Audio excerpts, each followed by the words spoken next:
আর নিজেকে সবসময় একটা উৎসাহিত রাখতে হবে, একটা ভেতর থেকে নিজেকে লাকি লাকি ফিল করতে হবে। এটাই হচ্ছে সব থেকে বড় মোটিভেশন, এটাই হচ্ছে সব থেকে বড় জিনিস যেটা নিজে নিজে রাখা দরকার।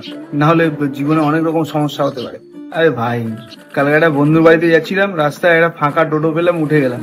তারপর থেকে দেখছি টোটোওয়ালা চেষ্টা করছে এদিক ওদিক করে লোক তোলা, কিন্তু কেউ উঠছে না। নিজেকে এত আনলাকি ফিল হচ্ছে না যে শালা আমি উঠলাম বলে মনে হয় আর কেউ উঠছে না।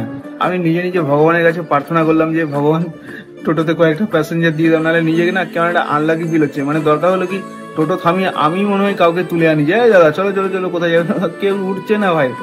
এইটুকু ব্যাপারটাতে এত আনলাকি ফিল হয়েছে না, সত্যি বলছি। নিজের কনফিডেন্সটা কি করে আনবো কে জানে ভাই। এই এই জিনিসটাতেই এখনো পর্যন্ত আমি কাটিয়ে উঠতে পারছি না, যে আমি উঠলাম বলে কি টোটোতে আর কেউ উঠলো না।